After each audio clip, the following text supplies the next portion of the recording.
સુરતમાં આગ ચાંપનાર તનિષ જૈન અને સચ્ચુની ધરપકડ બાદ મિતેશને પણ દબોચી લેવાયો.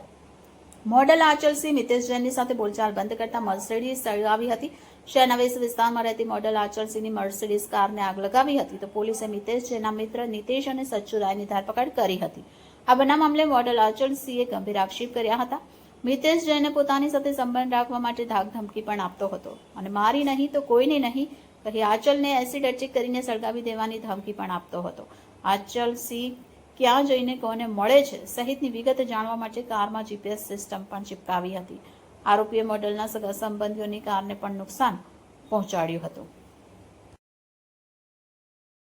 ગત તારીખ 29 મે 2025ના રોજ અલથાણ પોલીસ સ્ટેશનમાં આ કામના ફરિયાદી જે છે એ આરોપી મિતેશ જૈન વિરુદ્ધ પોતાના ફેક એકાઉન્ટ બનાવીને પોતાના જે સાથે રિલેશનના સમયના ફોટોગ્રાફ્સ છે એ ફેક એકાઉન્ટ પર અપલોડ કરીને એમના ફેમિલી મેમ્બરને વાયરલ કરવાના, આ ઉપરાંત એમને અજાણ્યા નંબર પર વોટ્સઅપથી એમની સાથે ગાળી ગલોચ કરવાની એક ફરિયાદ આપેલી.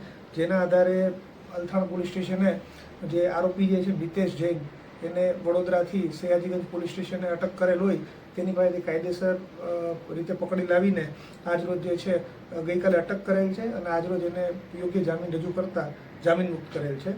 અલથાણ પોલીસ સ્ટેશનમાં ફરિયાદીએ BNSની કલમ 78(2), 351(3), 352 અને 356(2) મુજબ ગુનો દાખલ કરાવેલ છે. આ ઉપરાંત IT એક્ટની કલમ 66E, 67 અને 67A મુજબ ગુનો દાખલ થયેલ છે. હાલ જે છે તપાસ ચાલુ છે. સાહેબ, આ જે આરોપી છે એ પીડિત બેનને કઈ રીતના હેરાન પરેશાન કરે? ફરિયાદીનું એવું જણાવેલ છે કે ભાઈ જે તે સમયે એ લોકો જ્યારે એકબીજા સાથે રિલેશનમાં હતા ત્યારના જે એમના કોમન ફોટોગ્રાફ્સ છે એ આજે પણ એમની પાસે છે અને જે પોતાના ફરિયાદીના જે સગા સંબંધીઓ છે એને ફરિયાદીના નામનું ખોટું જે છે ઇન્સ્ટાગ્રામ ID બનાવીને એના દ્વારા એ મોકલે છે. એ રીતની એમની રજૂઆત હતી. કઈ રીતે ID આવી એની પાસેથી, કઈ રીતે બનાવી આવે? એમાં ફરિયાદી એવું જણાવેલ છે કે જ્યારે તેઓ એકબીજા સાથે અગાઉ રિલેશનમાં હતા ત્યારે જે એમનો જીમેલ એકાઉન્ટનો પાસવર્ડને જે છે એ આ કામના આરોપી મિતેશને ખબર છે. જેથી કરીને એમના જે અગાઉનું જીમેલ ID જે છે એનો ઉપયોગ કરીને નવા ફેક ID બનાવેલા છે અને એ ફેક IDનો ઉપયોગ કરીને એમણે જે છે આ રીતે એમને પરેશાન કરવાનું ચાલુ રાખ્યું. અત્યારે ટ્રાન્સફર કરવામાં આવી છે વેસુ?